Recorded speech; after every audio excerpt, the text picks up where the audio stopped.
नमस्कार बंधुगण मु विश्वजीत आपण मानक स्वागत जनाऊँ आमर यूट्यूब चैनल आजिर तिथि को आसतु जानिबा श्री जगन्नाथ पंजिकार आजिर तिथि बार नक्षत्र मलमास संपर्क में।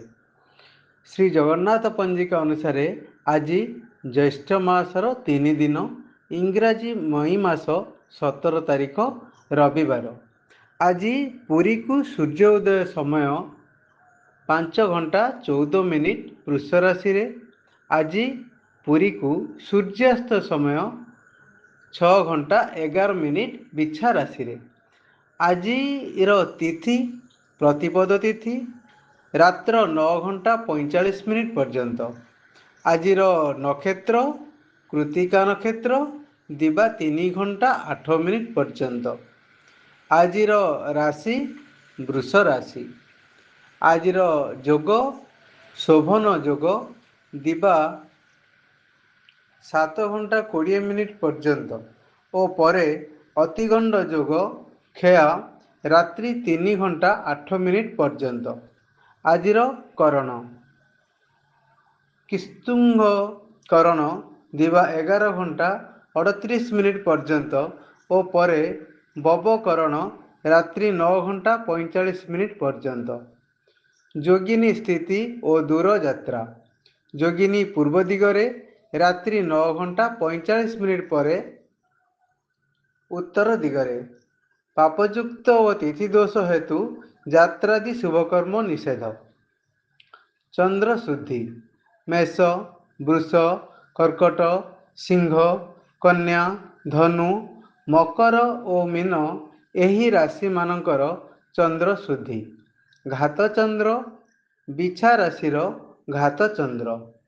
तारा शुद्धि द्विजा रोहिणी मृगशिरा पुनर्वसु अश्लेषा पूर्व फाल्गुनी हस्ता चित्रा विशाखा ज्येष्ठा पूर्वाषाढ़ा श्रवणा धनिष्ठा पूर्वभद्र और रेवती एही नक्षत्र मानकर तारा शुद्धि अपराह्न 3 घंटा 8 मिनिट पर्यंत।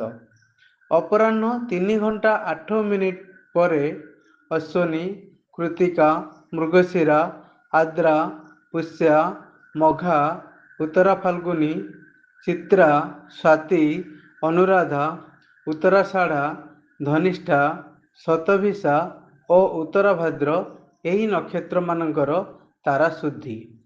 आज जात शिशुर वृष राशि। आज मृत व्यक्तिर 2 पाद दिबा 3 घंटा 8 मिनिट पर 1 पाद एवं रात्रि 9 घंटा 45 मिनिट पर 2 पाद पुष्कर दोष। सांवत्सरिक श्राद्ध प्रतिपद तिथिर एकदिष्ट और पार्वण श्राद्ध। निषिद्ध खाद्य पानी कखारु रात्रि 9 घंटा 45 मिनिट पर बोईताल भक्षण निषेध। मलमास व्यवस्था। आज सूर्योदय मलमास आरंभ।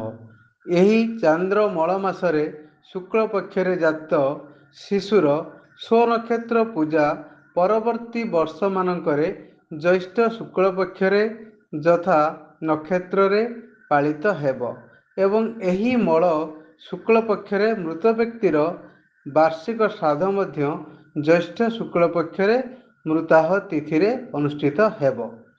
तद्रूप ज्येष्ठ मल कृष्ण पक्षरे जात शिशुर स्वनक्षत्र पूजा आगामी वर्ष मानकरे शुद्ध ज्येष्ठ कृष्ण पक्षरे स्वनक्षत्र हेब एवं मृत व्यक्तिर वार्षिक श्राद्ध मध्य ज्येष्ठ कृष्ण पक्षरे मृत तिथि अनुष्ठित हेब। पुनश्च जो वर्ष ज्येष्ठ चंद्र मलमास बा अधिमास पड़िबो से वर्ष शिशुर स्वनक्षत्र पूजा और मृत व्यक्तिर श्राद्ध सही मल पक्षरे यथा नक्षत्र और तिथि करबाकू हेब। अधिवास बा मलमास रो अन्य एक नाम पुरुषोत्तम मास अटे। ए मासरे अधिपति स्वयं भगवान पुरुषोत्तम अटंती।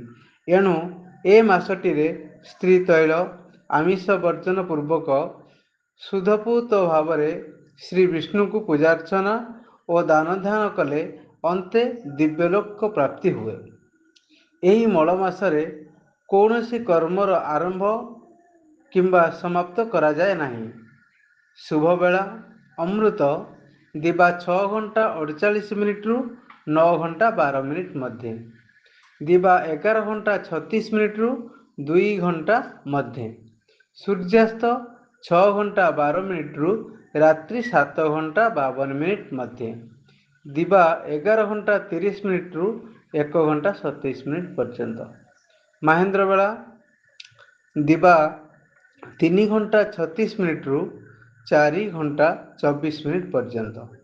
ଅଶୁଭ ବେଳା କାଳ ବେଳା ଓ ବାର ବେଳା ଦିବା 10 ଘଣ୍ଟା 5 ମିନିଟ୍ରୁ 11 ଘଣ୍ଟା 22 ମିନିଟ୍ ପର୍ଯ୍ୟନ୍ତ। କାଳରାତ୍ରି ରାତ୍ରି 1 ଘଣ୍ଟା 7 ମିନିଟ୍ରୁ 2 ଘଣ୍ଟା 27 ମିନିଟ୍ ପର୍ଯ୍ୟନ୍ତ। ଆସନ୍ତୁ ଜାଣିବା ଆଜିର ରାଶିଫଳ ସମ୍ପର୍କରେ। ମେଷ ରାଶିରେ ପ୍ରତୀକ୍ଷା, ବୃଷର ସୁଖ ସମ୍ମାନ, ମିଥୁନ ରାଶିର ବ୍ୟୟଯୋଗ, କର୍କଟ ରାଶିର ପ୍ରସନ୍ନଚିତ୍ତ, ସିଂହ ରାଶିର କାର୍ଯ୍ୟ ସଫଳ, କନ୍ୟା ରାଶିର ପରିଶ୍ରମ, ତୁଳା ରାଶିର ବିଷର୍ଣ୍ଣ ଭାବ, ବିଛା ରାଶିର ଘାତଚନ୍ଦ୍ର, ଧନୁ ରାଶିର କାର୍ଯ୍ୟବାଧା, ମକର ରାଶିର ଆତ୍ମଗର୍ବ, କୁମ୍ଭ ରାଶିର ଦ୍ରବ୍ୟ ନଷ୍ଟ, ମୀନ ରାଶିର ସଫଳ ପ୍ରାପ୍ତି। ଧନ୍ୟବାଦ ବନ୍ଧୁଗଣ, ଆପଣମାନେ ଆମର এই ଭିଡ଼ିଓଟିକୁ ଦେଖିଥିବାରୁ। ଆମର এই ଚ୍ୟାନେଲରେ ଦିଆଯାଉଥିବା ତଥ୍ୟ ଗୁଡ଼ିକ ଆପଣଙ୍କୁ ଭଲ ଲାଗୁଥିଲେ ଆମର ଚ୍ୟାନେଲଟିକୁ ସବସ୍କ୍ରାଇବ୍ କରନ୍ତୁ ଓ ଭିଡ଼ିଓକୁ ଲାଇକ୍ କରନ୍ତୁ। ଜୟ ଜଗନ୍ନାଥ।